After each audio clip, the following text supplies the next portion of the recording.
Yuck. It is that time of year again. The bugs are out. They're flying. Insects are everywhere. So this is what I've been waiting for. We went ahead and grabbed a couple of them right away. You can buy a couple. And this is going to be awesome. So this is a bug zapper, but instead of having to be powered, it has its own solar panel. So I don't know why we didn't invent these a long time ago. So glad that these are out there now. Let's go ahead and pull this one out of its box. Got to unseal it here and take a look at how it shows up. So we're going to have the pole so we can attach it into the ground.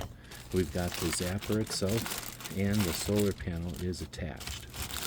I like that it comes in just a bag, one little piece of styrofoam to help it in shipping, and then a cardboard box, and not a lot of wasted packaging.